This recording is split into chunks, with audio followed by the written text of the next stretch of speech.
안녕하십니까, 원일입니다. 코로나 긴급 재난지원금, 민주당과 통합당, 정부, 기재부 이 3자의 생각이 전부 다 다릅니다. 민주당 생각부터 시작하겠습니다. 총선 공약은 재난지원금 전국민 확대였다. 통합당도 약속했으니까 지켜라. 여야가 합의하면 정부도 반대하지 마라.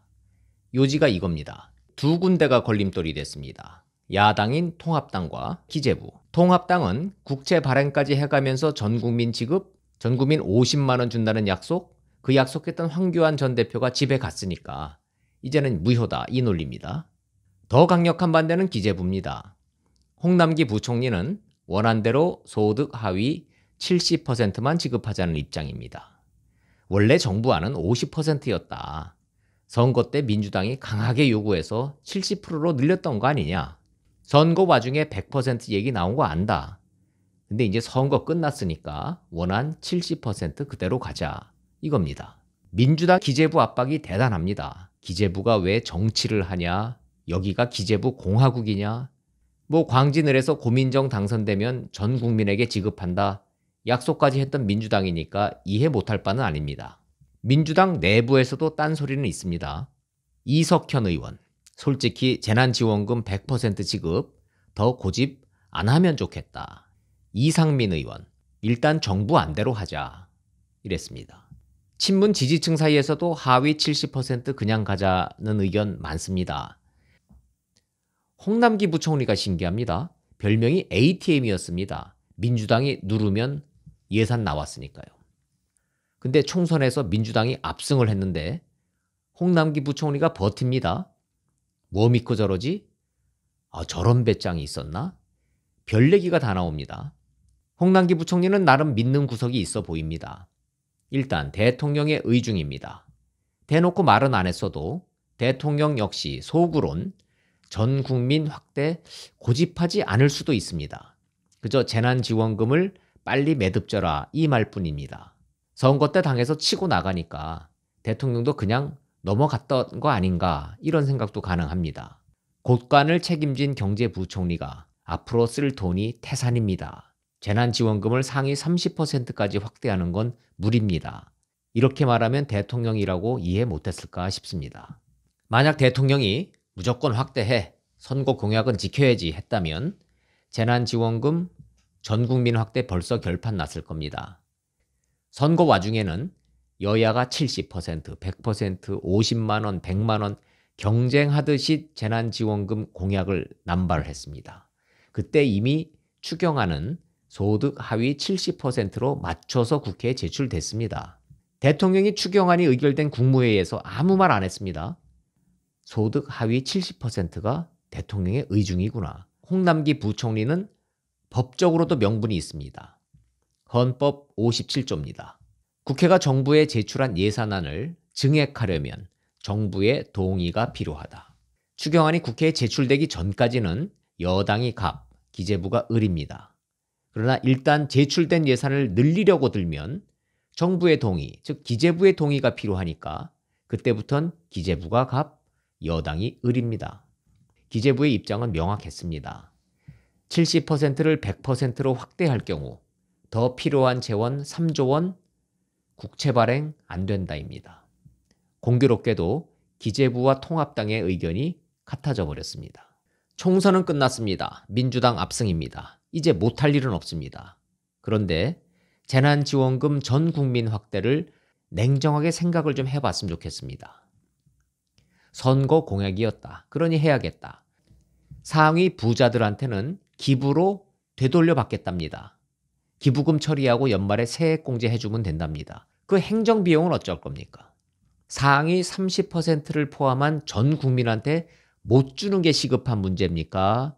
이게 논란이 늦어져서 받아야 될 사람이 못 받는 게 문제입니까? 지금 정치는 기재부가 하고 있는 게 아니라 민주당이 하고 있는 겁니다. 그것도 나쁜 정치를. 정부가 위기 상황에 돈을 풀자는 취지는 돈을 억지로라도 돌려서 경기 악화를 막아보자는 겁니다. 동의합니다. 하지 말자는 게 아닙니다. 왜 굳이 전 국민 확대 논란으로 시간을 보내냐 이겁니다. 그 사이에 받아야 될 사람, 꼭 필요한 계층이 못 받고 있지 않습니까? 홍남기 부총리가 대통령에게 했다는 말을 반복해 봅니다. 앞으로 쓸 돈이 태산입니다. 어디가 가장 급하냐? 첫째, 고용대란, 실업대란입니다. 3월 고용 동향 지표 보겠습니다. 실업 위기에 처했거나 실업 가능성이 있는 근로자 337만 명입니다. 세 부류로 나뉩니다. 일시휴직자 160만 7천 명, 실업자 118만 명, 구직 단념자 58만 2천 명. 특히 일시휴직자가 문제입니다. 회사를 다니던 직장인, 장사를 하던 사장님, 이런 사람이 갑자기 휴직으로 일시 쉬는 경우입니다. 1년 전 같은 달보다 126만 명 늘었습니다. 일시휴직자가 늘었다. 이건 곧 실업 대란 온다. 예고편입니다. 일시휴직자 160만 명 가운데 100만 명이 무급휴직자입니다. 당장 10,000원도 돈벌이가 끊어진 사람들입니다. 이리저리 카드로 막다가 취약계층으로 떨어질 고위험군이랍니다.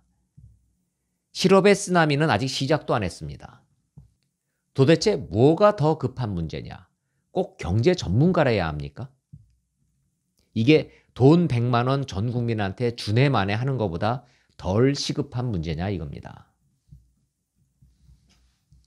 고용 유지하면 정부가 돈 지원해 준다 했습니다.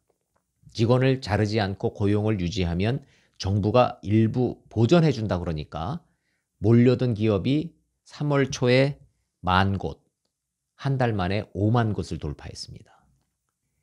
미국, 독일 상황 보겠습니다. 재난지원금 선지급 후 확인 신속했습니다. 다 끝났습니다. 미국은 기업의 회사채를 정부가 직접 매입하고 있어요. 정부가 지급 보증할 테니까 은행한테 돈 빌려주라 이겁니다.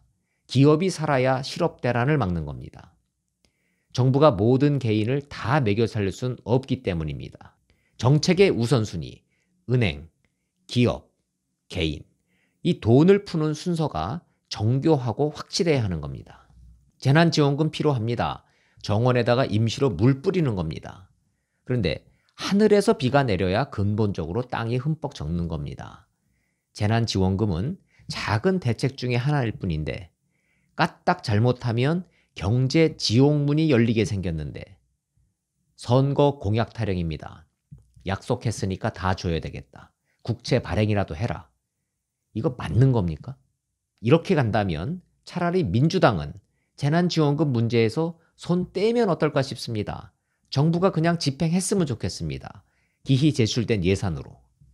지금 정부와 국회가 해야 할 시급한 일은 선거 공약 지킨다고 국채 발행하는 게 아니고 경제 지옥문 열리는 걸 조금이라도 늦추는 일 아닌가 싶습니다. 원일이 TV 마칩니다. 고맙습니다.